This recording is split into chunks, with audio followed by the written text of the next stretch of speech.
Hola, buenas tardes. Bienvenidos al conversatorio de nuestra exposición actual Negentrópicas. Somos el Museo de Mujeres Artistas Mexicanas y tenemos el gusto de contar con la presencia de Tania Edo, curadora de la exposición, Dari Rubio y Electrobiota, conformado por Gabriela Mujía y Guadalupe Chávez, todas ellas artistas de la exposición. Buenas tardes, queridas.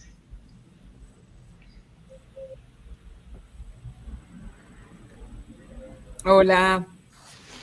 Hola, un gusto. Un gusto estar acá, gracias. Vamos a empezar haciendo una pequeña presentación de ellas. Tania es productora cultural y curadora con una larga trayectoria en el desarrollo de proyectos en los cruces de conocimiento, especialmente entre arte, ciencia y tecnología. Actualmente es coordinadora de la cátedra Max Au, transdisciplina en arte y tecnología de la UNAM. Dirigió el Laboratorio Arte Alameda y el Centro Multimedia del Centro Nacional de las Artes y conduce y coordina el podcast Prototipos para navegar en Cultura UNAM. Electrobiota nace en 2014. Es un colectivo integrado por las artistas multimediales mexicanas Gabriela Mujía y Guadalupe Chávez. En sus producciones se exploran los vínculos y diálogos que existen entre el ser humano y la naturaleza, intermediados por el hacer tecnocientífico contemporáneo, desde múltiples acercamientos y estéticas propias de las artes electrónicas, la ecología profunda y la biología cultural experimentan sobre los posibles diálogos interespecie. Han impartido diversos talleres para chicos y adultos con énfasis en el cruce del arte, la tecnología y la naturaleza. El colectivo ha participado en diversas muestras y festivales y han recibido diferentes reconocimientos, como la mención honor de la tercera Bienal COSIC, edición Latinoamérica, Centro Cultural Borges en Argentina, el Festival Noviembre Electrónico en el Centro Cultural San Martín, también en Argentina. Han sido finalistas en el Concurso Internacional de Artes Electrónicas y Vídeo del Festival Transitio MX en su 6ª edición, aquí en México, y el primer lugar en el 2º Premio a las Artes Electrónicas en la UNTREF en Argentina, entre muchas otras. Dari Rubio es una artista de ascendencia ñaño, originaria de Hidalgo, México, y realizó una licenciatura en la Universidad Nacional Autónoma de México en la UNAM y una maestría en artes visuales. Su trabajo es una fusión entre las tradiciones ancestrales y la electrónica. Su enfoque creativo destaca por tratar temas de las tradiciones culturales de los pueblos originarios y la resignificación a través de la tecnología. Ha exhibido su trabajo en diversas exposiciones y festivales, tanto a nivel nacional como internacional, y es una artista multidisciplinaria que trabaja con robótica, textiles, bordado y máquinas desde un contexto rural en México. A través de su trabajo, Daris aborda problemas ambientales y sociales, utilizando su arte como medio de concientización. Ahora sí, después de presentadas rápidamente, vamos a iniciar esta conversación con Tania, que nos va a contar un poco sobre la exposición, sobre el título y el por qué reunir a las artistas de la exposición. Gracias, Tania. Gracias, muchas gracias, Yolanda, y gracias a Electrobiota y gracias a Daris Rubio. Sobre todo, quiero agradecerles mucho la conversación y pues su presencia. Creo que lo más interesante de hacer curaduría, de generar cosas juntas, es justo la conversación y las cosas que suceden pues durante esa conversación. Me gustaría mucho leerles el texto que preparé para la exposición y partir un poquito de ahí, que es un texto muy cortito, pero que creo que resume. Y bueno, también mencionar que además de Electrobiota y Daris Rubio, forman parte de esta exposición Edith Medina y Cristina Brambila, con quienes nos gustaría también tener una conversación posteriormente, pero bueno, ya saben que estas cuestiones de las transmisiones, como que pensamos que era mejor ir haciéndolas de 2 en 2, para no saturar la pantalla y a las personas. Entonces, bueno, solo quería mencionar eso. Y les voy a leer este breve párrafo que habla de por qué reunirlas, ¿no? Por qué reunir a estas 4, 5 mujeres en esta exposición, ¿no? Esta exposición virtual presenta 4 mujeres artistas cuya obra se desarrolla a partir de la creación de vínculos entre saberes y tecnologías, en donde las prácticas artísticas activan procesos de cuidado y de sostenimiento de la vida que, si observamos con atención, también son brotes de negentropía en nuestro colapsado sistema planetario.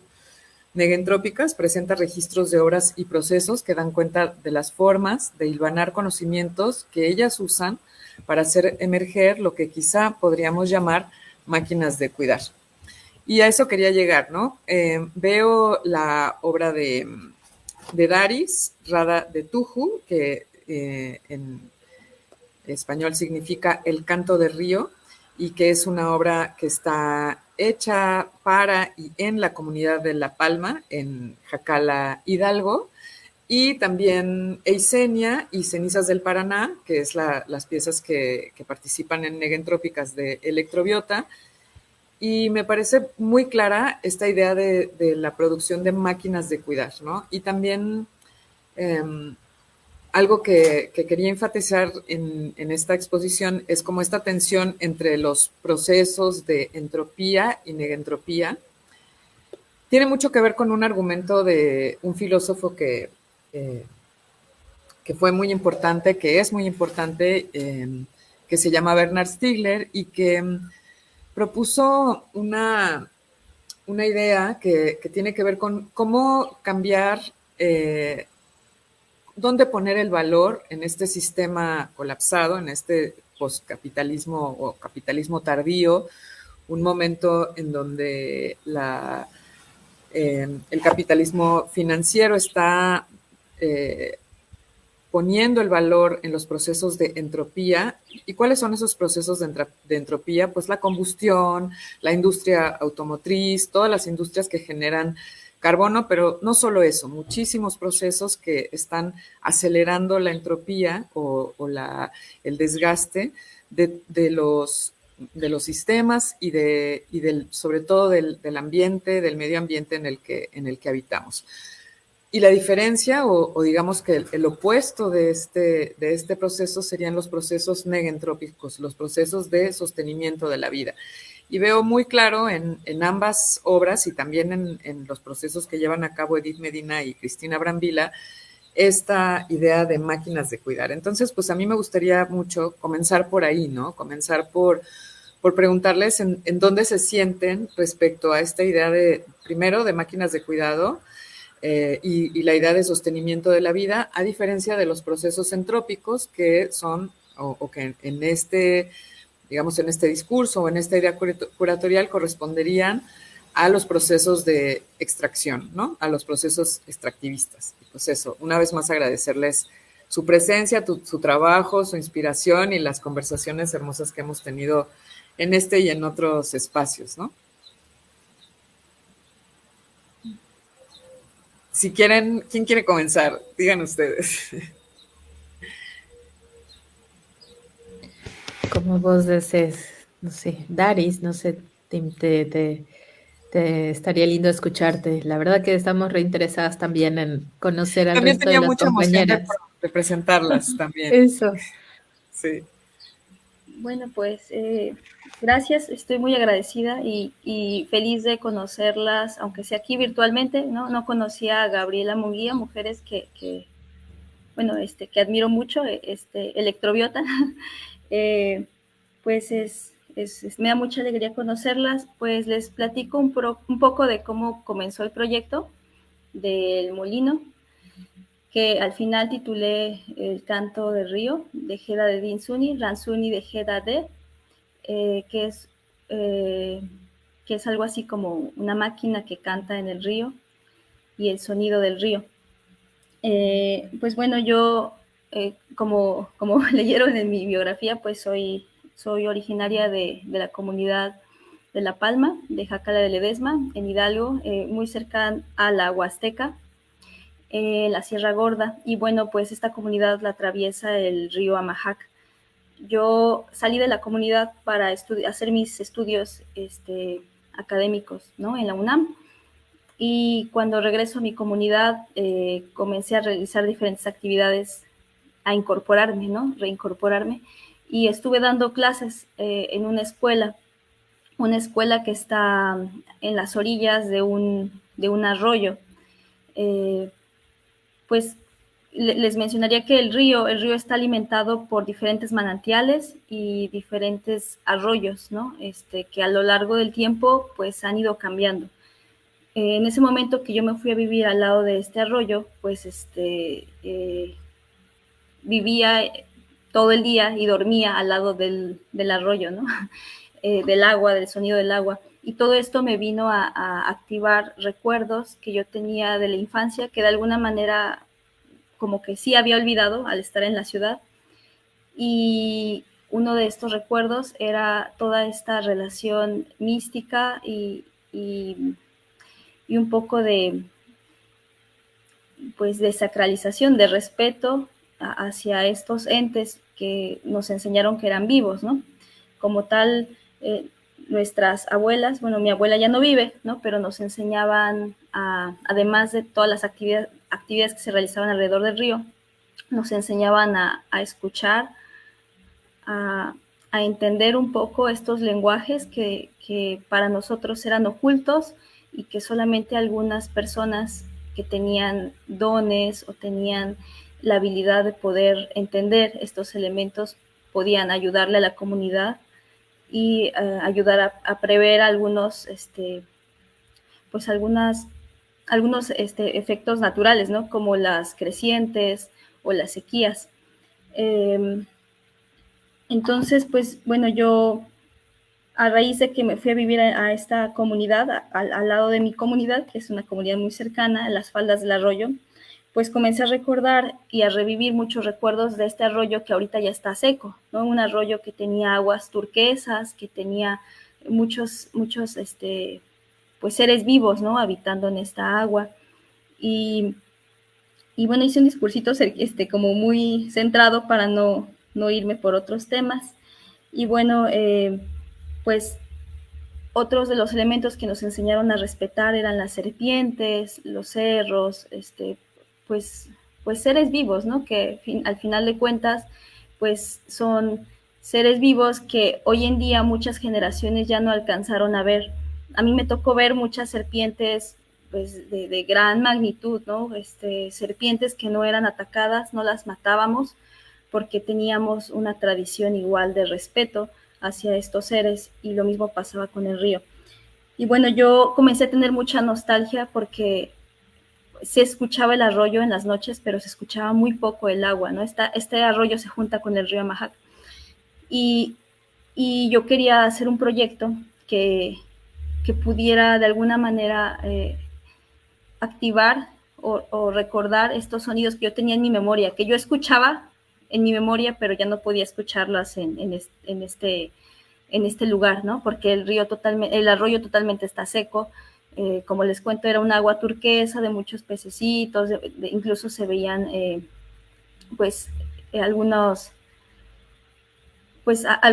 aves que ya no llegan a ese lugar.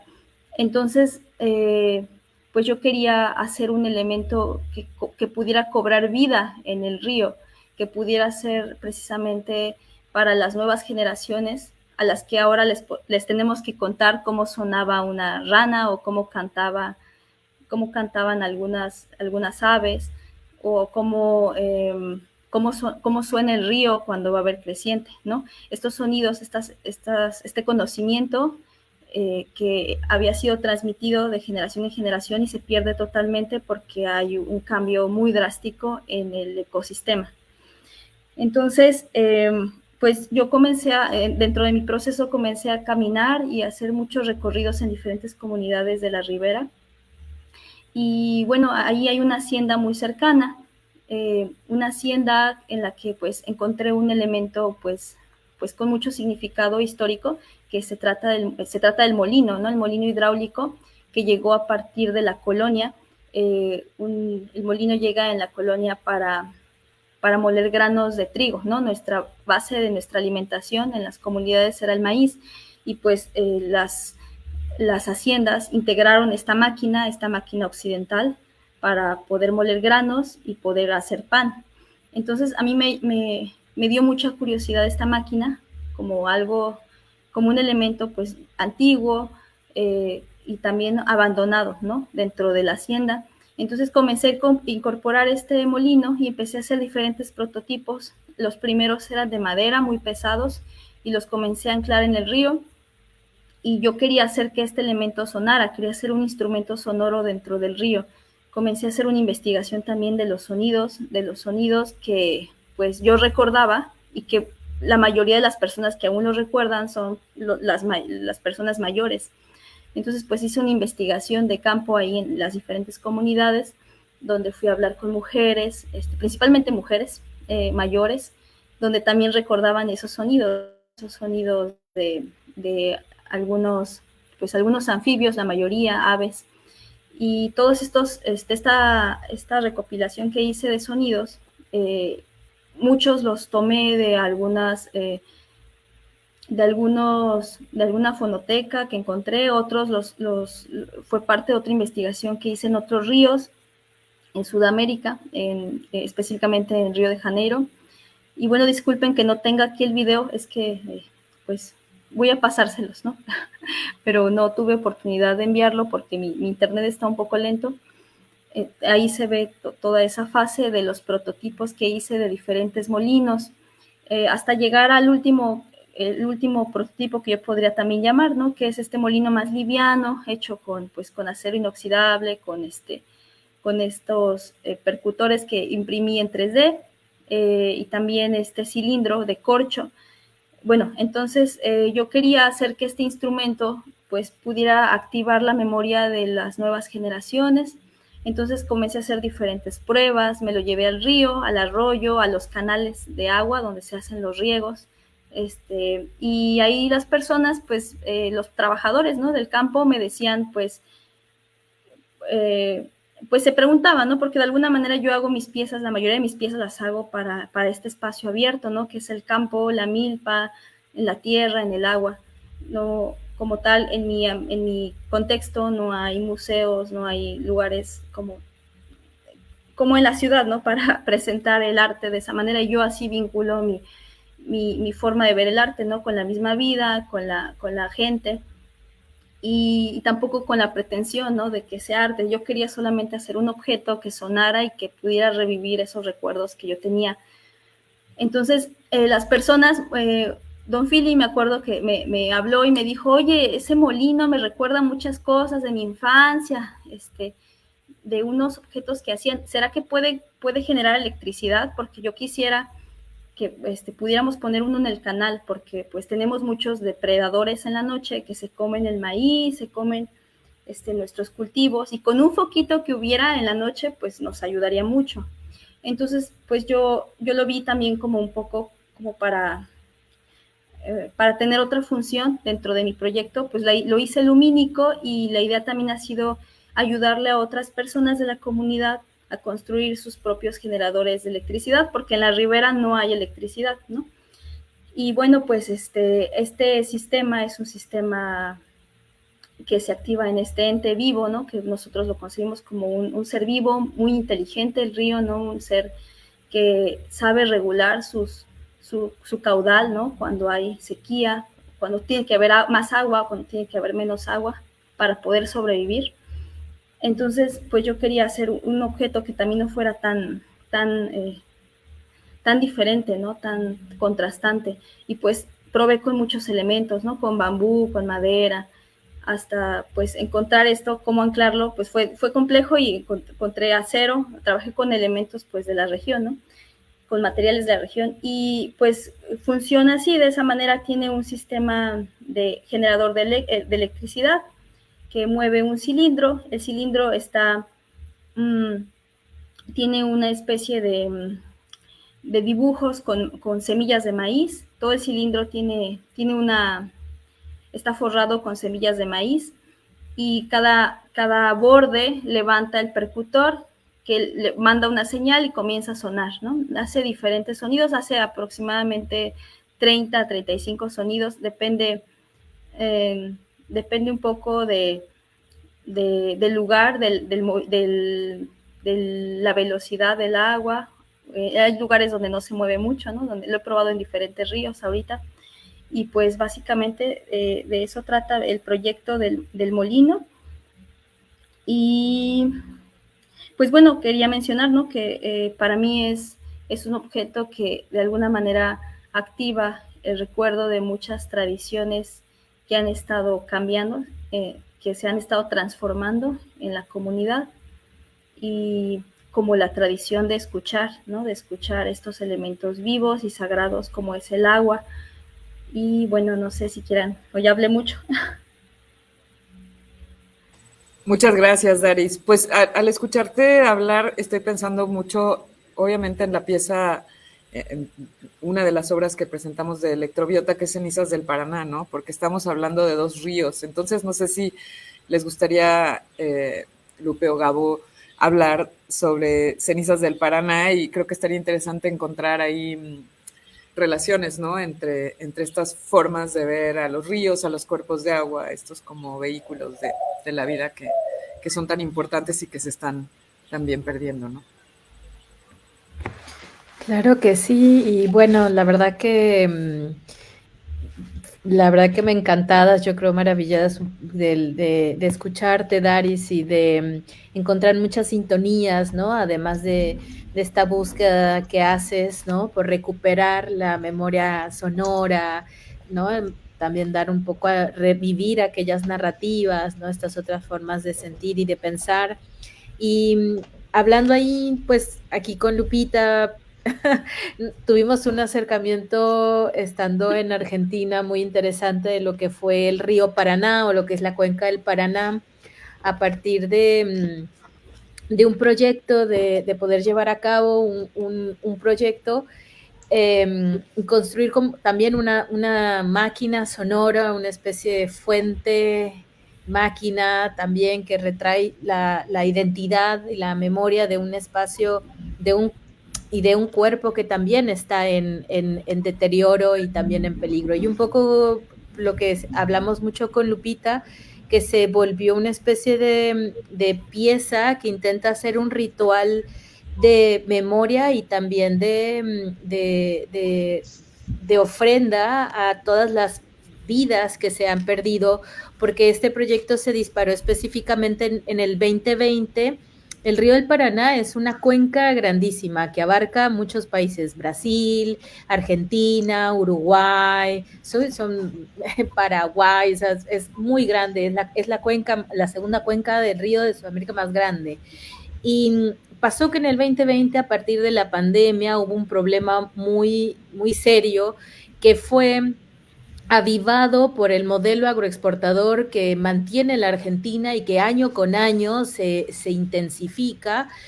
Y lo que sucede con esto son un montón de incendios forestales que no son naturales, son provocados por el ser humano. Y a inicios del 2020, al estar encerrados, se dispararon un montón de incendios que eran una cosa así como 200.000 hectáreas a principios solamente del 2020. O sea, era monstruoso la cantidad de pérdida de biodiversidad que está sucediendo, donde sabemos que no hay un trabajo de justicia ambiental, donde las autoridades tampoco hacen un reconocimiento, donde hay un silenciamiento, y que además esto, pues de alguna manera alimenta, ¿no?, las prácticas extractivistas que viene motivando la propia industria nacional, ¿no?, que son estos modelos para cultivar soja, la mayoría son cultivos transgénicos, y llevarlos al extranjero, ¿no? Y para eso, pues, el gran problema es la destrucción de no solamente la contaminación del río, sino toda la biodiversidad que hay alrededor del río, y en este caso los humedales. Y ahí que llegamos a llevar este proyecto. No sé si, Lupita, por ahí quieras compartir un poquito más cómo fue nuestro acercamiento, ¿no? Cómo llegamos y cómo terminó esto siendo una máquina, pero también mucho más, ¿no? Sí, muchas gracias, Gaby, por la palabra. Muchas gracias a todas. Y como bien dijo Tania, ¿no?, las aguas confluyen. Sí, para nosotros Ceniza del Paraná surgió justamente, ¿no? De ir a enraizarnos directamente con una comunidad de artistas en un laboratorio donde surge la pregunta, surge, ¿no? la palabra y la triste reflexión, ¿no? De que la ceniza nos vuelve a todos del mismo color ante como esta impotencia y esta necesidad también y urgencia, ¿no? De poder también transmutar y poder, digamos, vivir un duelo colectivo, ¿no? Entre todos, pues surgen estas palabras y fue como el motor, ¿no? Para estas activaciones y estos intercambios muy ricos que hicimos con la comunidad de Paraná. Digamos que nuestros primeros acercamientos fue a través, pues, también de una red, ¿no? De personas activas, ¿no? Y de artistas, de la gente de la comunidad con la que venían accionando diferentes proyectos muy en los bordes, ¿no? De Paraná y también que, digamos, están revitalizando, ¿no? El humedal, ¿no? Y en este sentido, pues, después si quieren compartimos más a detalle, empezamos a conocer a este grupo de personas y generar actividades. En un momento estas actividades tenían un tono de lo que le llaman la ciencia popular, ¿no? Porque de repente estábamos grupos de personas intercambiando diferentes saberes y experiencias, ¿no? Unas más dolorosas que otras, en el sentido de que, por ejemplo, una de las invitaciones fue visitar 2 islotes. Uno de ellos, digamos, que había sido, pues, casi el 90%, digamos, incendiado, y otro, digamos, que se había mantenido un poco más protegido por la activación, ¿no? Y la cercanía también, digamos, a la ciudad de Paraná. Y una de las propuestas entre los grupos y la asociación la Fundación de Curbano. Sí, fuera a la Fundación de Curbano y la Asamblea de Islote Curupí, que por eso se protegió, porque hubo un movimiento asambleario popular que lo defendió y lo generaron en un espacio de reserva para hacer un proyecto de educación ambiental. Entonces eran como esos dos contrastes de territorios, ¿no? Claro. Y fue como muy fuerte porque cuando, digamos, como las dinámicas que surgieron fue realmente hacer un monitoreo, ¿no? De la cantidad de insectos que estaban presentes en ambas islas. Y bueno, nos dividimos en grupos, estuvimos trabajando y observando que claramente de forma muy casera armamos unas pantallas, unos dispositivos para atraer polinizadores y seres alados. Y bueno, fue muy triste darnos cuenta realmente que de un lado de la isla donde había estado incendiado, pues no había presencia de ningún insecto, ningún polinizador, y del otro lado donde había estado protegido y se habían hecho mayores activaciones, ¿no? Por parte del Islote Curupí y todas las asociaciones en marcha, pues estaba realmente como reanimado, ¿no? Reanimado el lugar. Así también estuvimos visitando los humedales del oeste, que es un lugar, digamos, donde queda muy por a las afueras y la ciudad también ha dado la espalda, pero un grupo de pescadores, ¿no? Junto con un activista que se llama Cosita Romero, él, digamos, están promoviendo lo que es el turismo comunitario, reanimando con prácticas no agroecológicas estos espacios, y a la vez claramente como es una zona muy aislada, pues ha sido abruptamente tomada e incendiada y es una disputa todo el tiempo.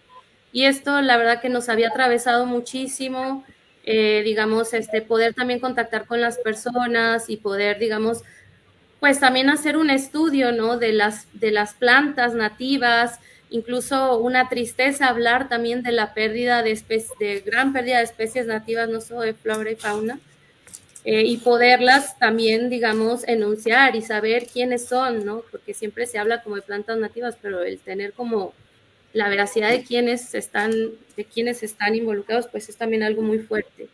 Y a partir de todo esto es que generamos, perdón que la estoy haciendo muy larga, esta máquina. No sé si quieres también intervenir, Gaby, porque estaría... No, está bien, está bien. Pues sí, pues el proyecto fue muy largo, fueron meses de trabajo, de alguna manera, de estar yendo, Debo decirlo, trabajamos con muchas asociaciones, ya lo comentó Lupita, la Fundación Ecurbano, trabajamos con los cuidadores de la Casa Común, con gente de la multisectorial de Paraná, con gente de los abogados la Asociación de Abogados Ambientalistas, trabajamos con la asamblea comunitaria del Islote Curupí, o sea, se fue armando, ya existe realmente ese cuerpo activo, activista, con líderes sociales y que de alguna manera para nosotros fue pues realmente una experiencia muy rica de cómo desde el arte podíamos aportar, hablar sobre esta problemática, fuimos muy bien recibidas, para ellos también pensar que el arte podía ser un promotor y de alguna manera una voz sobre estas problemáticas y llegar a otros alcances fue muy rico, realmente nos abrazaron muy, muy bonito al proyecto y parte de la discusión que surgió para armar esta máquina fue construir hicimos un montón de entrevistas, hay una parte de una pieza audiovisual, un video, donde se problematiza la noción de conservación, que eso fue lo que nos dimos cuenta, que para poder proteger estas biodiversidades, para poder proteger estos territorios húmedos, primero teníamos que llegar de acuerdo a la idea de qué es un humedal y qué es conservar un humedal. Y nos dimos cuenta que hablamos con gente de gobierno, con el, ahí voy a decir, pero no era el gobernador, director de Reservas y Áreas Naturales de la provincia de Entre Ríos, que es un científico con un historial también de mucho cuidado y protección, pero bueno, al final de cuentas una figura política. Hablamos con Ucay Verá, representante de la comunidad charrúa, hablamos con gente del campo de la ciencia, con biólogos, y nos dimos cuenta que no había un consenso en lo que refería a la conservación, ¿no? En lo que estamos viendo ahorita en pantalla es todo lo que es un poquito más de lo que venimos hablando de este proyecto de Cenizas del Paraná. Y esta pieza audiovisual nos fue llevando junto con UCAI, inicialmente pues hicimos una especie de ofrenda, nos tocó la bienvenida a la primavera, entonces ofrendamos, ¿no? Hicimos como una experiencia muy, muy amorosa y muy íntima nosotros con ella, de reencontrarnos con el río otra vez, con este ser, con esta cuerpa, ¿no? Como dice Daris, inteligente, sensible, ¿no? Y lo que a partir de eso, bueno, tenemos una instalación que es esta fuente que tomamos agua del Paraná y lo que quisimos intentar hacer fue, en base a esta frase que nos inspiró de que, que la muerte nos convierte a todos del mismo color, como una especie de ritual de pasaje, fue que armamos estas pequeñas maquinitas que lo que hacen es poder leer el color de la variación del color de una recolección de cenizas que hicimos a lo largo de las distintas zonas de humedales que estuvimos trabajando, que cenizas, suelos, ¿no? Que eso es lo que nos encontramos, una pérdida de lo que Lupita siempre como muy activa en eso de reconocer semillas, ¿no? Porque una vez de que los fuegos son tan intensivos y tan reiterados, una vez que se queda más de 8 centímetros, las semillas en dormancia ya no pueden reaparecer, ya no pueden germinar, entonces hay una pérdida no solamente momentánea, sino también de futuro, ¿no? Y decíamos, bueno, ¿cuántas especies de ellas van a realmente a poderse recuperar? ¿Cuántas de ellas no van a volver a aparecer, ¿no? Entonces hay aquí lo que decía el reconocimiento de que se habla de zonas deforestadas, pero estamos hablando de muerte, estamos hablando de pérdida de vidas, ¿no? Y la máquina lo que hacía era reconocer estos valores, estas diferencias de color y con eso se iba activando un sistema un poco en proceso de una máquina sonora, ¿sí? Que lo que hace es prender y apagar unas bombas de agua que tienen unos generadores de vibración, de sonido, unos inductores que hacen que el agua, de acuerdo a estos datos, vibre, ¿no? Es medio un experimento científico un poco, vibra y hace que la caída del agua genere distintas visualidades. Por ejemplo, aparece en un momento que la gota del agua, las gotas de agua están levitando o van cayendo hacia arriba o caen hacia abajo como en secuencias. Entonces, de acuerdo a esos censados que hacemos de los suelos, es que esta máquina va componiendo una composición acústica porque parte de nuestra locura de esto era también poner en crítica el arraigo de de la industria de agrologística global, ¿no? Porque esto no es un problema del Paraná, es un problema global. El Paraná, la Argentina, es uno de los semilleros más grandes del mundo, o sea, estamos hechos para aquí, ¿no? Sembrar y exportar todo, entonces es un problema global, esto es un problema de soberanía alimentaria y de soberanía territorial.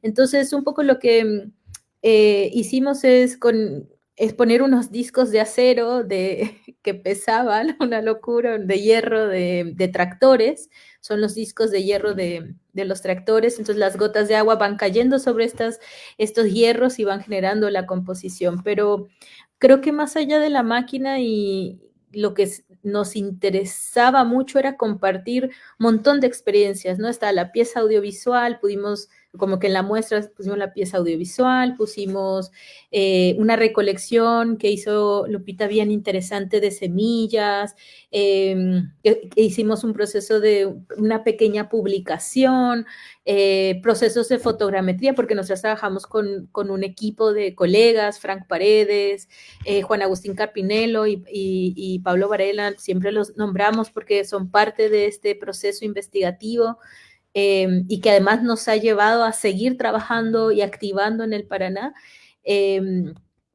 Y para nosotras fue interesante poder mostrar esto tanto a la comunidad, porque el video quedó rondando, es una pieza pública donde la misma gente de Curbano, de la asamblea, la han utilizado en escuelas, o sea, generamos un recurso didáctico para poder hablar del cuidado y la urgencia de la preservación de los humedales, al mismo tiempo que en un momento pudimos llevar esto un poco más al extranjero, y se hablaba como, bueno, estos son las huellas y los rastros de la herencia colonial, ¿no? Y nosotras nos generaba un shock tremendo pensar cómo es que desde afuera se lee esto, ¿no? Cuando, pues en realidad son temas no es una herencia, son temas actuales, contemporáneos de soberanía y de la soberanía de nuestros territorios y nuestros cuerpos hidrocomunes, ¿no? Pues ahí un poco, perdón que también nos extendimos, pero la verdad que sentimos mucha empatía y comunión con lo que Daris dice, ¿no? De entender estos cuerpos hídricos, estos hidrocomunes, ¿no? Y cómo desde la hidropoética también aparecen estas máquinas, ¿no? Que desplegan sentidos, que desplegan narrativas, y cómo también el sonido, ¿no? Nosotras no nos consideramos artistas sonoras, pero sí la herramienta del sonido se ha convertido en una estrategia bastante de intimidad, ¿no? Para hablar de lo no humano, ¿no? De eso más que humano. Sí, de hecho, como así tejiendo también con Daris, no fue caprichoso tampoco que el agua, digamos, hacer que el agua se visualizara como que ascendía y descendía, porque en realidad era un proceso que también venía experimentando, disculpen, el río Paraná. Entonces, digamos, era como signo todo el tiempo, ¿no? En esta carne fluvial que estábamos abrazando, que nos estaba abrazando. Y algo con lo que tejer también con Daris en torno a la sabiduría de las abuelas, con la abuela charrúa, para nosotros fue súper importante y creo que marcó también el sentido de pedir permiso al territorio, pedir permiso a los guardianes del lugar para poder mover todas estas sinergias, ¿no? Poderlas llevar y poder llevar el mensaje a donde tenía que llegar. También, digamos, darnos cuenta que el lugar donde estuvo esta pieza y que es algo también que nos atravesó y que no teníamos, digamos, conciencia de eso, fue que ese territorio, digamos, el arroyo Las Conchas, fue el primer lugar donde se instaló la colonización de la cultura charrúa.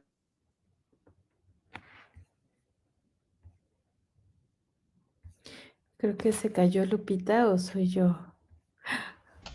Sí. Ahí reviviste, Lupe, creo. No. Bueno, pues ahí siguiendo un poquito la palabra de Lupita, eso, ¿no? Sí fue bien interesante también hacer este recuento histórico, pero también desde las narrativas no hegemónicas, ¿no? En nuestra abuela charrúa realmente hasta la fecha, pues es quien todo el tiempo nos está reviviendo y teniendo, ¿no? De alguna manera como una propia, ella se llama o se nombra guardiana, ¿no? Entonces, más bien nosotras intentamos acompañar su causa, ¿no? En base a lo que, a revivir también y a poder empoderar también su voz, ¿no? Era un parte del proyecto lo que buscábamos, ¿no?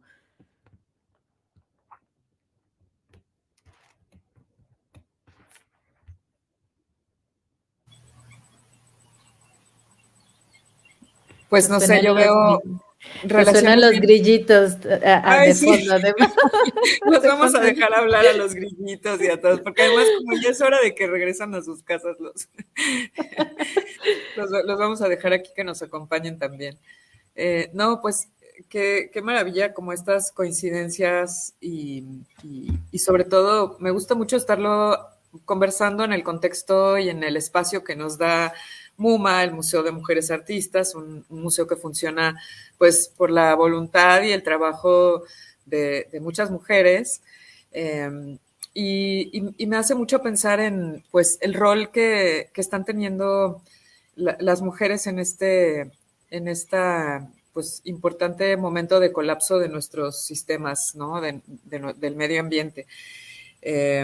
Y cómo estoy recordando mucho la tesis y el argumento de una artista colombiana, Aniara Rodado, que dice que las brujas contemporáneas pues son precisamente las defensoras de los territorios y las defensoras de, por ejemplo, de los sistemas hídricos y de esto que estamos hablando ahora, ¿no? Y cómo ustedes están vinculando su práctica todo el tiempo con la enseñanza, con compartir el conocimiento, con trabajar con la comunidad. O sea, creo que están jugando un rol que es muy interesante y me gustaría, y muy importante, muy relevante, crucial en este momento. Me gustaría preguntarles por eso, ¿no? Como acaban de hablar Electrobiota sobre toda esta relación que han tenido con la comunidad. Daris también, pues evidentemente es una comunidad en donde tú vives, en donde no es, en fin, como que tienen diferentes maneras de aproximarse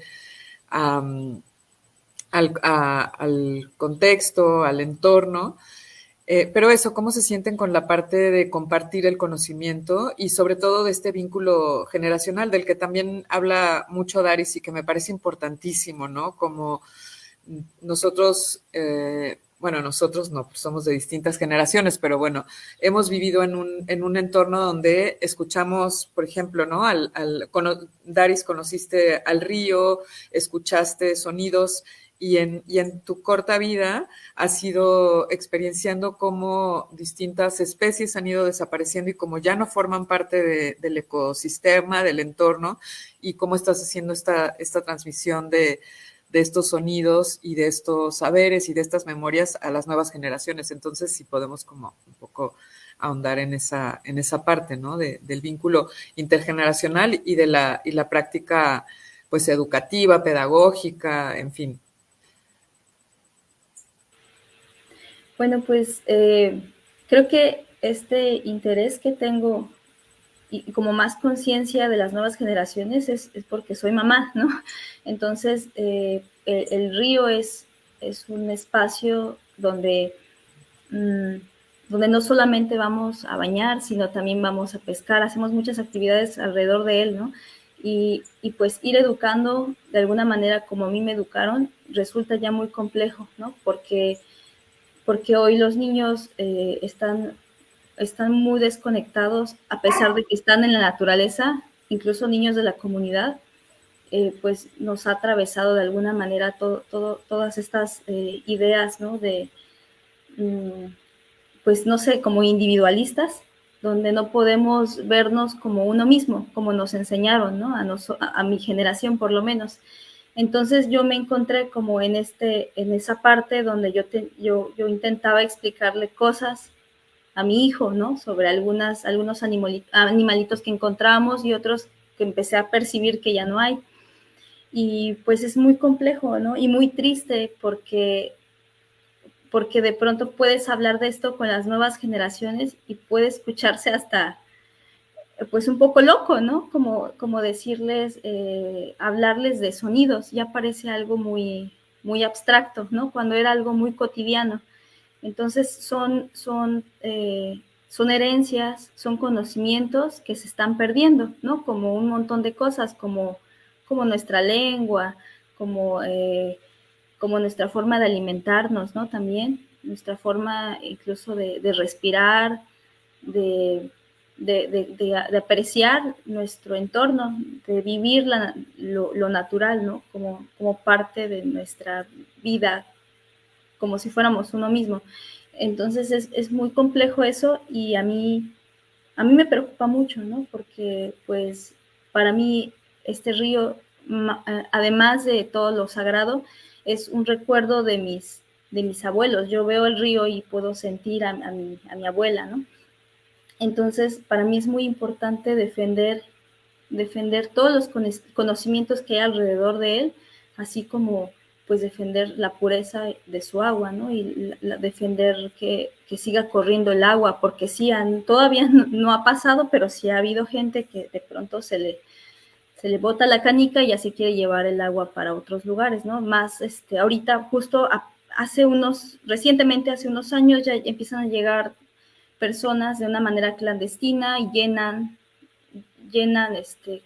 carros de agua y se la llevan. Entonces están viendo cosas muy extrañas, ¿no? Que yo no podría ni siquiera imaginarme en contárselo a mi abuela, ¿no? Porque pues el agua antes no era lo que es para las nuevas generaciones. Hoy en día nada más es eso, ¿no? Esta agua es un elemento que nos quita la suciedad, que nos sacia, que nos provee de esa manera más superficial, cuando antes era un ser que te podía sanar o te podía, también te podía haber otro efecto, ¿no? Más duro si te portabas mal con ella. Entonces, pues creo que sí es algo que hay que replantearse y hay que dejar un precedente para las nuevas generaciones, por lo menos hablarlo, ¿no? Y en la comunidad, pues mi proyecto yo siento que todavía está en proceso, ¿no? Y yo quiero llevarlo a otros ríos, el río Majac, pero dentro de otras comunidades, perdón, y empezar a plantear estas dinámicas de escuchar, y de compartir esos conocimientos que probablemente a lo mejor unos son diferentes a las otras comunidades, ¿no? Entonces, pues creo que sería eso.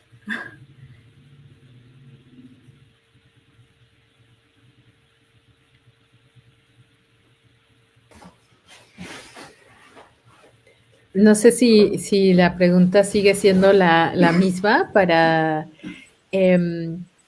híjole, yo creo que ahí lo que plantea Daris, pero que por un segundo se me atoró el internet, pero de lo intergeneracional, ¿no? Y nosotros nos pasó muchísimo con este concepto de la conservación, ¿no? Como al intentar hablar, ¿no? Poner una palabra en común, nos dimos cuenta que hay una cosa que hace falta se habla mucho ahora de la transdisciplina y muchos saberes y demás, y la ecología de los saberes, creo que eso fue una de las prácticas, pero también nos dimos cuenta de la urgencia de lo indisciplinado, ¿no? De lo comunitario, ¿no? Entonces hablamos como en términos también de cómo reactivar comunalidad.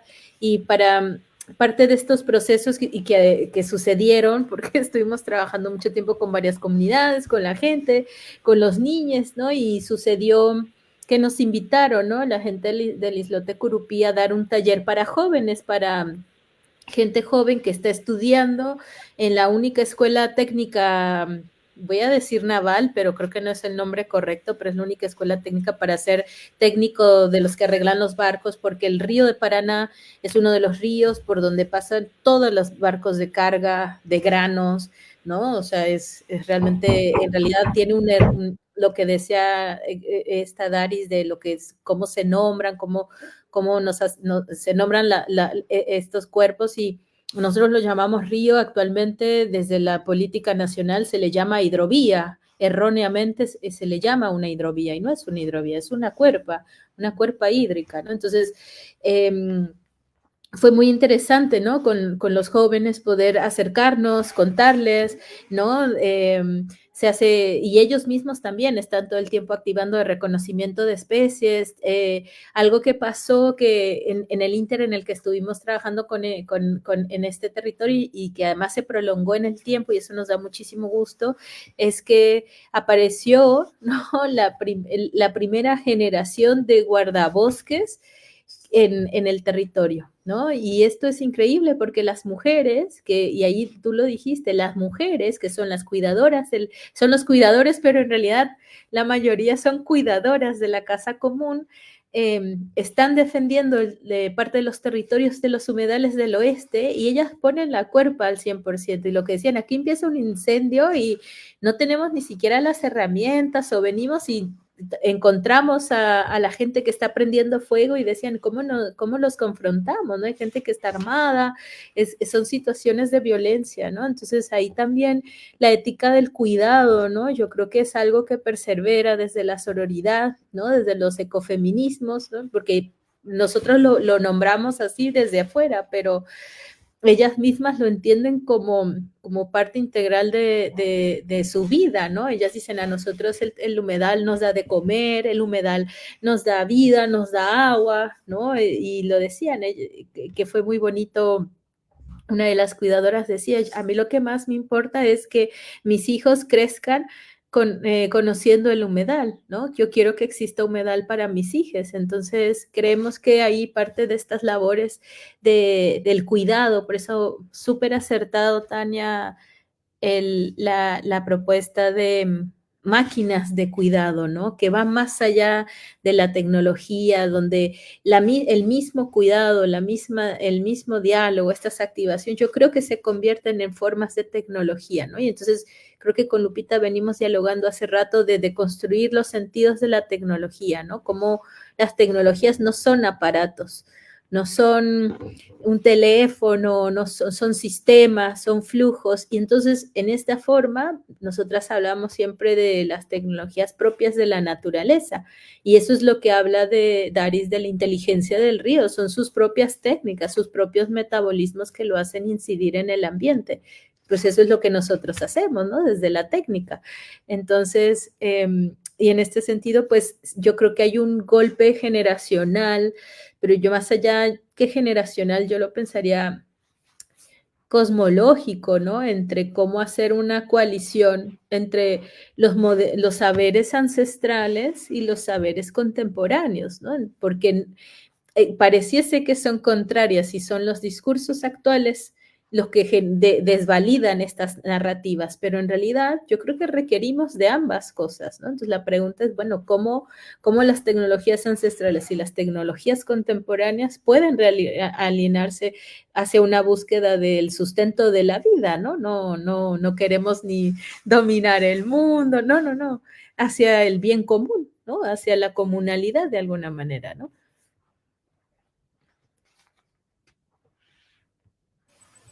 Me gusta mucho esto que están planteando y un poco iba en esa dirección la siguiente pregunta que quería hacerles, que tiene que ver justo con la tecnología y como con estas cosmotécnicas, ¿no? Que nos permiten vincular eso. Estoy citando a Yukhú y un orden cósmico con un orden moral a través de estas actividades técnicas, ¿no? Y cómo en trabajos como los de ustedes son muy, muy claros y por otro lado, como situaciones de contingencia o pues de emergencia ambiental como en la que estamos nos permitirían llevar a cabo cambios muy drásticos, ¿no? ¿Qué pasaría si, ¿no? Y también es como una pregunta muy del presente, especular sobre qué podría pasar si, ¿no? No sabíamos que nos iba a suceder una pandemia que iba a arrasar y que nos iba a encerrar a todos durante 2 años. No teníamos, 2 meses antes no teníamos la menor idea que eso iba a suceder.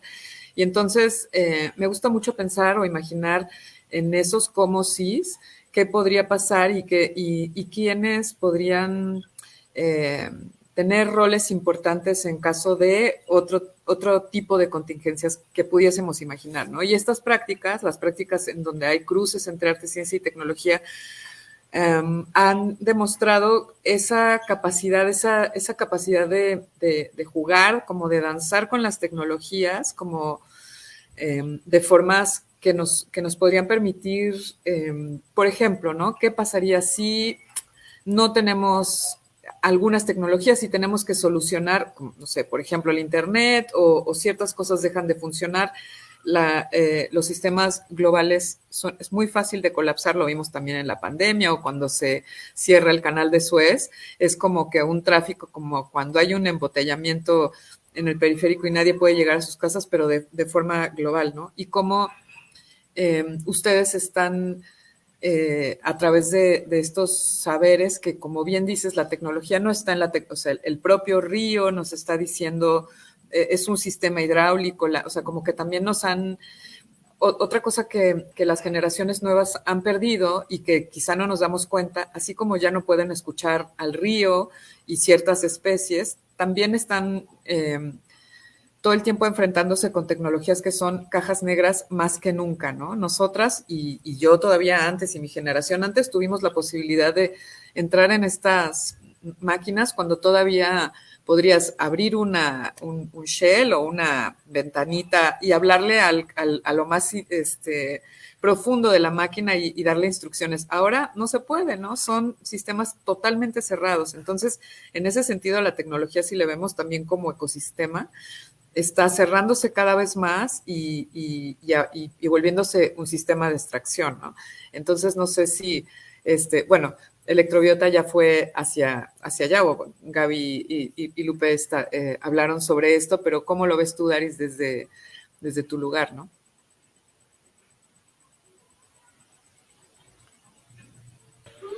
Ay, me quedé pensando mucho en lo que dijiste, la tecnología, que estaba más abierta y ahora es...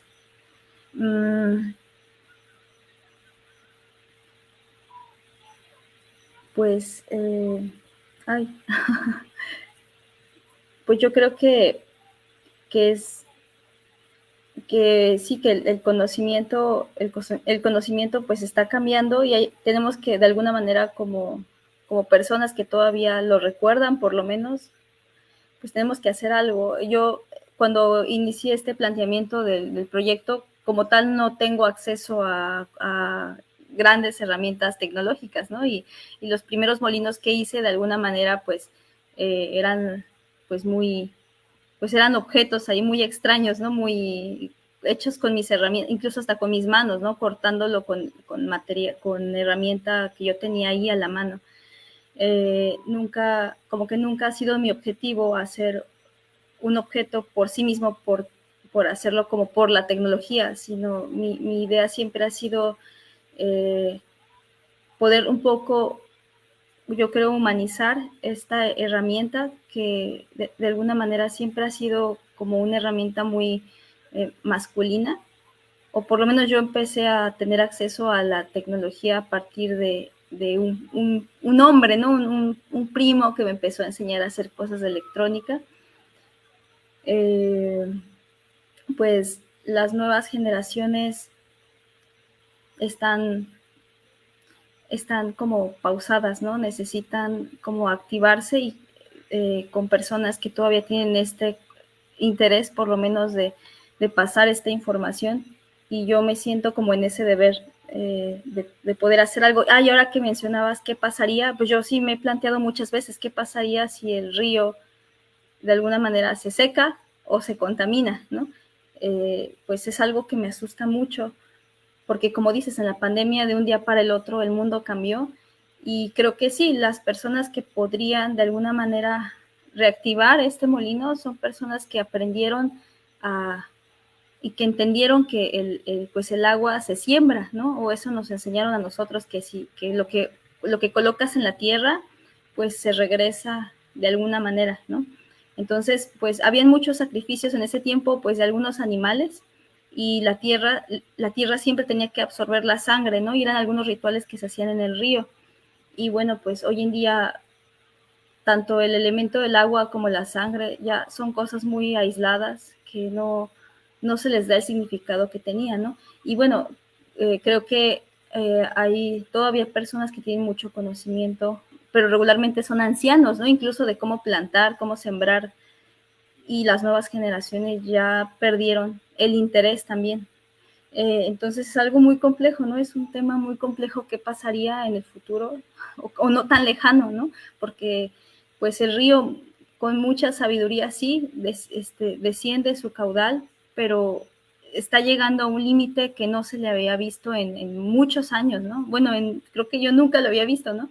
Entonces, pues es muy complejo pensar qué pasaría. Por lo menos mi comunidad se muere porque pues todas las tierras, todo lo que la gente produce está alimentado por las aguas del río. No habría manera de que la gente sobreviviera. Solo las personas que saben plantar, que saben sembrar el agua, ¿no? Que saben de alguna manera hacer pozos y reforestar, ¿no? Creo que es la manera de mantener los manantiales. Ha habido varios temas a raíz de eso, de que traen, el agua ya no está abasteciendo a la comunidad porque se la están llevando a comunidades más lejanas. Entonces están buscando más manantiales cercanos, que hay muchos, ¿no? Pero son muy lejanos, pero pues no se buscan, por lo menos el municipio, no hay como políticas ahí o de cuidado, ¿no? Entonces los únicos que tienen como ese deber, pues sí, la mayoría son mujeres que están interesadas, ¿no? En que este lugar continúe vivo. Entonces, pues es muy complejo, ¿no? Imaginar qué pasaría si esto se acaba, el agua se acaba. Sí, disculpen si me fui medio. No, al revés, muchas gracias, Daris. Es bien importante lo que estás diciendo. Justo creo que son como enfoques diferentes a través de los cuales están trabajando Electrobiota y tú, pero que creo que hay similitudes, mucho más incluso de las que yo había imaginado a la hora de hacer la curaduría, y eso me está encantando escucharlas y darme cuenta de eso, ¿no? Creo que es muy claro como que el rol de las mujeres en estas pues crisis tan importantes y colapso de los diferentes ecosistemas, y por otro lado el lugar y las posturas frente a la tecnología, ¿no? Que son tan urgentes. Como hemos llegado a un momento en donde nos damos cuenta que justo es estas visiones de tecnología las que han producido los desastres en los que estamos. Entonces, que lo más importante es cambiar esas visiones y comenzar a trabajar desde ahí, ¿no? Y sí veo como una potencia enorme en las prácticas, en estos cruces entre arte, ciencia y tecnología, y sobre todo como toda esta como tradición de alguna forma. A lo mejor ya podemos decirle tradición si ya son así, incluso 50, 60 años de búsqueda y de pregunta por lo tecnológico y los entornos, ¿no? Entonces, bueno, no sé si tú, Yolanda, quisieras hacer alguna pregunta a nuestras invitadas, o si hay alguna pregunta desde las redes sociales, ¿no? También, pues justo yo estoy muy emocionada también por los temas que habéis tocado, porque soy hija, nieta, bisnieta y tataranieta de pescadores, y hay muchísimas cosas que se me estaban cruzando, ¿no? Y sí es muy... Ay, hasta me dio como un poquito de tristeza, ¿no? Ver cómo es una cuestión globalizada y esta herencia que nos comparten las sabias que son más mayores y que conocen y que tienen esa relación equitativa, horizontal, entre iguales, entendiendo el cuerpo humano y el cuerpo no humano como cosas que están en el mismo horizonte, ¿no? Como sin estas jerarquías coloniales. Pues sí es triste ver cómo se replican diferentes territorios y cómo se están produciendo estas pérdidas de futuro, ¿no? De las que hablabais. A mí me gustaría saber cómo ha sido para Electrobiota trabajar como colectivo, ¿no? Que en todos los sectores laborales, pero especialmente en el sector de arte y cultura, parece que se privilegia más esta cuestión de la individualidad, del nombre del artista en mayúsculas y demás.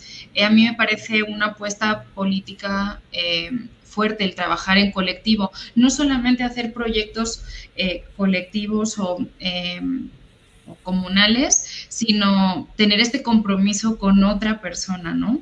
Me gustaría mucho saber de vuestra experiencia al respecto. Uh-huh.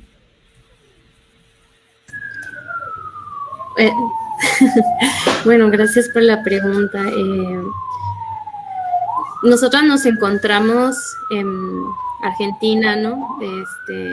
En aquellas latitudes aprendiendo y justamente con un amor muy profundo a la tierra y creciendo juntas, ¿no? Ha sido grandes desafíos, digamos, o sea, siempre, digamos, dentro de los colectivos, y más en este caso que nosotros decimos que somos Electrobiota, y dejar diluidamente ya, digamos, dejar Electrobiota es una postura también, ¿no? Apostar, digamos, como también a colectivas no humanas, ¿no? Porque sabemos que de todas las especies compañeras de las que venimos aprendiendo y de las personas, también de todas las personas que venimos aprendiendo en general, creo que Electrobiota también ha cobrado forma, ¿no? Ha tenido es como el agua en ese sentido, ¿no? Y ha tenido como diversos contenedores en diferentes momentos. Incluso la forma también hacia la que nos dirigimos, nuestra mirada ha cambiado en un momento. Si bien con Gaby iniciamos con un amor muy profundo a las plantas, de repente la rizósfera se nos abre y eso también nos hace pensar en rizomar y abrir un laboratorio y empezar a generar comunidad y puedo decir que en momentos también lo hemos sufrido, ¿no? Cuando hemos querido también mantener esta postura de cuidar, ¿no? Con quienes colaboramos o co-creamos, digamos, algunas instituciones culturales o ciertas agendas que no han recibido bien, digamos, algunas éticas de cuidado con las que nosotros hemos tratado de implementar. Y en ese sentido, pues claramente, pues ha habido momentos muy dolorosos, ¿no? Y ahora incluso que estamos trabajando hasta en momentos muy telemáticos por las ubicaciones, ¿no? Geográficas en las latitudes donde nos encontramos, buscamos siempre la manera, ¿no? de encontrar estos lugares que nos permitan seguir también con estas intenciones, con estas prácticas de enraizamiento, con estas negentropías, como bien se menciona, ¿no? No sé si se me cortó, perdón, porque de repente... gracias. Y habitando las contradicciones, ¿no? Digo, eso también es parte de este trabajo, ¿no? Donde también hay que expeler y despojarse, ¿no? De condicionamientos, de otras formas no aprendidas, ¿no? De estos extractivismos emocionales, ¿no? Entonces creo que para nosotras pues seguimos rizomando desde múltiples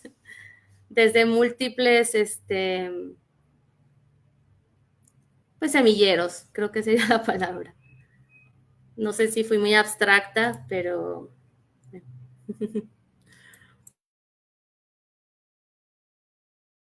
No sé, Gaby, si quieres tomar la palabra también y compartir.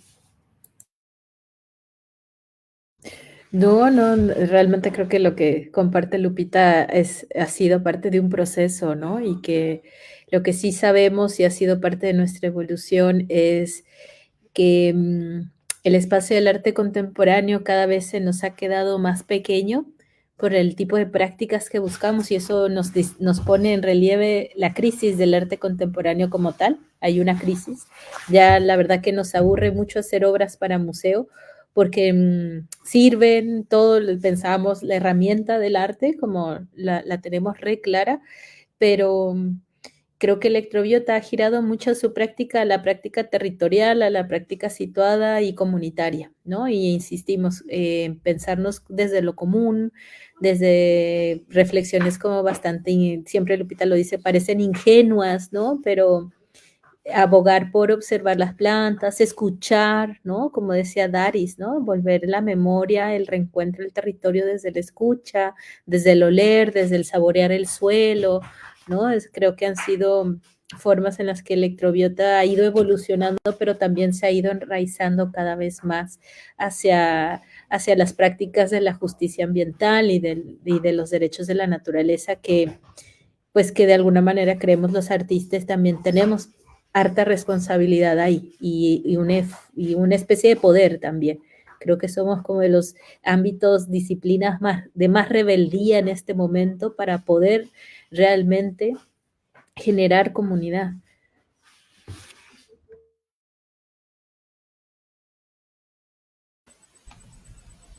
Gracias. Y para cerrar, Daris, bueno, es más que evidente, bueno, al menos a mi forma de verlo, hay un posicionamiento anticolonial muy claro, o al menos yo lo veo así en tu trabajo. Pero me gustaría saber cómo se expande la idea de cuidado o cuidado colectivo en tu trabajo, cómo lo identificas tú o cómo lo piensas, ¿no? En torno a todo el trabajo que tienes con las tradiciones ancestrales. Uh-huh. Y la comunidad, que digo, ya hablaste bastante de eso. Cuidado colectivo. Pues yo creo que pues cuando de alguna manera yo me identifico y estoy, en algún momento cuando hice el planteamiento del molino, recibí como muchas críticas respecto a cómo vas a comprobar que el sonido del río está cambiando. Entonces, es muy complejo posicionarse y defender no una idea, sino pues un conocimiento, ¿no? Que de alguna manera, pues a lo mejor la gente de la ciudad pues no lo tiene porque todo el tiempo han estado en la ciudad, ¿no? Y a mí me costó mucho trabajo defender mi identidad, ¿no? Tuve que salir de mi comunidad, ir a otras comunidades de otras etnias, incluso fuera de México, para poder entender que yo no estaba mal, ¿no? Que sí había como tal, pues, un conocimiento respecto a la escucha con los ríos y no era un tema aislado solamente en esta región. Y pues creo que más que una postura anticolonial es como reconocer cosas que han pasado a lo largo de la historia y que de alguna manera nos han cruzado, nos han afectado, ¿no? En este caso, pues, las máquinas, por ejemplo, esta máquina que como les mencioné, era una máquina que venía con estas haciendas, pues hay que reconocer, ¿no? Que también es una mezcla de conocimientos. Estas máquinas se ponían dentro de los canales de riego, que era un sistema de tecnología creada también por nuestros abuelos, ¿no? Un canal de riego que ellos cavaron para poder regar sus milpas y después ellos utilizaban esos canales y llevaban esa otra máquina. Pues son mezclas y son fusiones que han permitido que muchas tradiciones se mezclen y continúen en el presente, ¿no? Como son tradiciones para que llueva, cantos o canciones que se mezclan con otras tradiciones católicas. Entonces son son de alguna manera, pues, la manera en la que se han preservado los conocimientos, y pues no es como negarlos, sino reconocer tanto una como la otra. Y pues no sé si respondí la pregunta.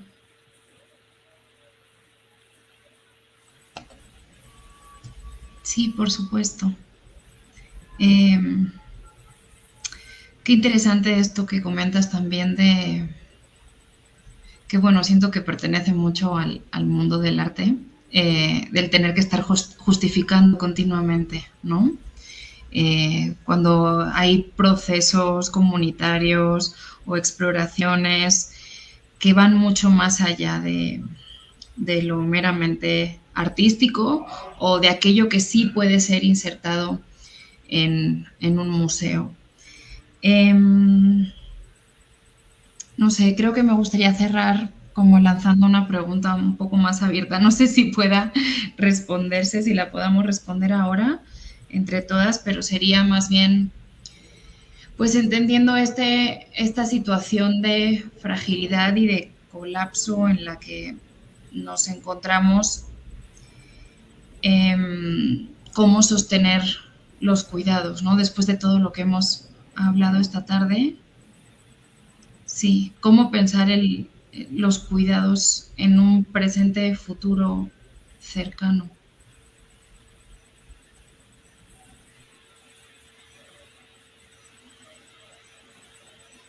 Pues yo creo que la única manera de sostener esos cuidados es transmitiendo el amor que nos transmitieron nuestros antepasados hacia estos seres vivos, ¿no? Como es el río. La única manera de que las personas se puedan volver a identificar con el agua, con las plantas, con la tierra, es por lo menos como, pues sí, enseñando de la comunidad. Que me corté. ¿Sí me... Un poquito. No, porque ya nos quedamos en el enseñando. Creo que sí. Sí. Sí, yo he encontrado en ese un buen camino para retomar y para cuidar por lo menos de lo que todavía está en buenas condiciones, ¿no? A pesar de que el río ha perdido muchas especies,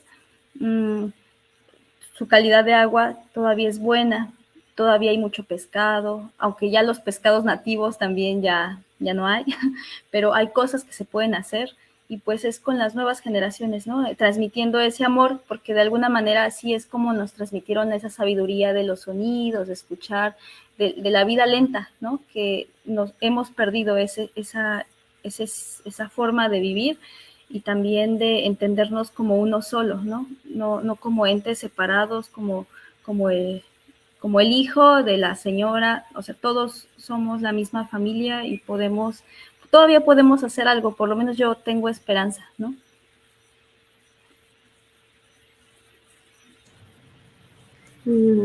Me quedo con esa palabra que mencionas, Dari, sobre los lugares de esperanza.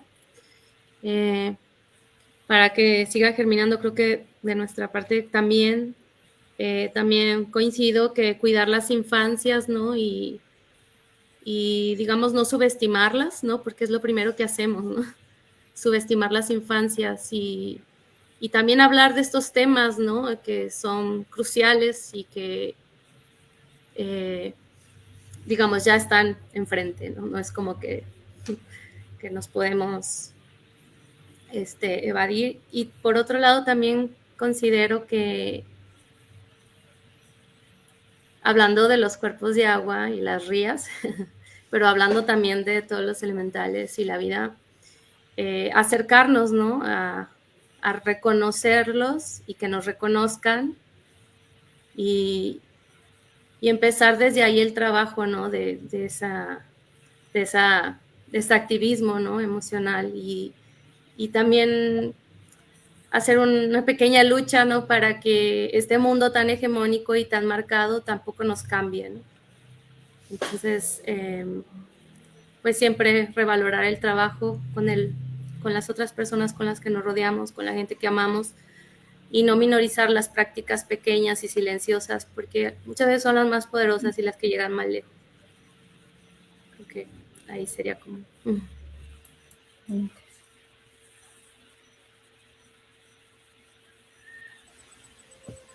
Me gustó mucho algo que dijo Gabo hace un momento, como que cada vez les da más pereza trabajar dentro del contexto del museo y del andamiaje y el sistema del arte, y por otro lado pienso que hay una paradoja ahí, ¿no? Porque es de alguna forma como, al menos así se percibe, como de los últimos reductos de cierto grado de libertad, de cierta posibilidad de experimentación, de propuesta de ideas, por ejemplo, lo que estamos haciendo ahora, o lo que han hecho tanto Daris como Electrobiota en distintos museos o contextos artísticos. Entonces, pues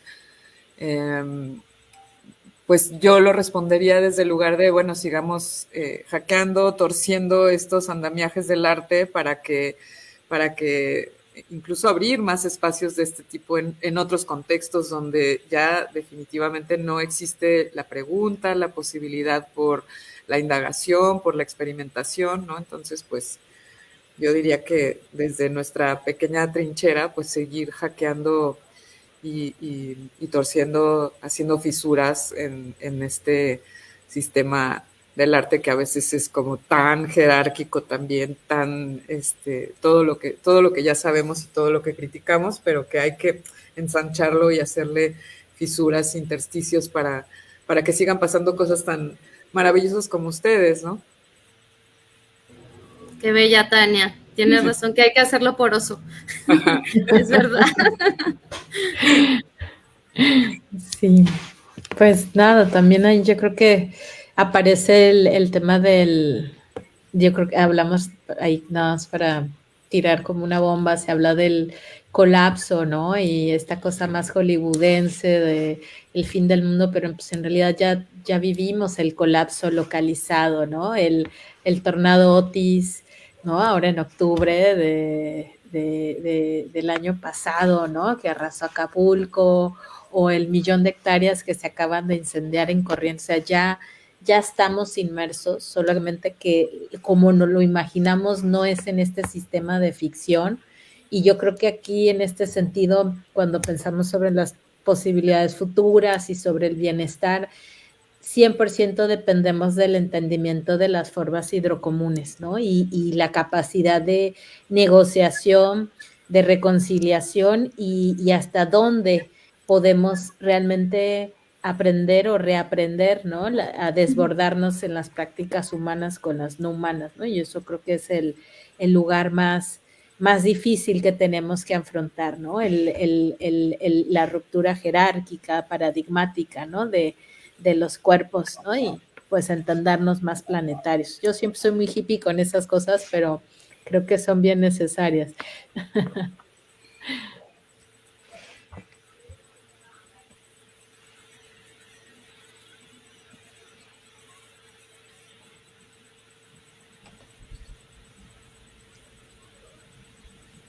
Bueno, la verdad es que fue una conversación muy, muy emocionante, queridas. Muchísimas gracias, Tania, Lupita, Gabriela y Daris, por vuestra generosidad. La verdad es que ahora se producen otras preguntas, ¿no? Como para volver a iniciar un conversatorio desde otro lugar.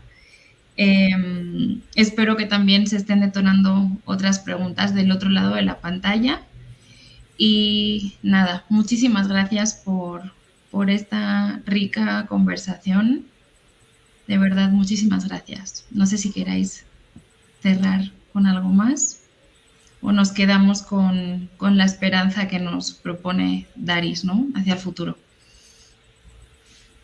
Sí, muchísimas gracias a ustedes, a ti, Yolanda, a Muma, sobre todo por el espacio, pues que es un espacio muy, muy hermoso y que creo que coincide de manera muy, muy bonita con esta conversación que hemos tenido, ¿no? El lugar que están teniendo no solo estas prácticas, sino sobre todo el rol de las mujeres en estos sistemas de sostenimiento de la vida y en estas máquinas de cuidar como las que llevan a cabo tanto Daris como Electrobiota. Muchísimas gracias. Muchas gracias a vosotras. Muchas gracias. Gracias, un gusto. Gracias por el espacio. El cafecito de olla telemático. Exacto. Bueno, pues muchas gracias. Linda noche. Gracias. Muchas gracias.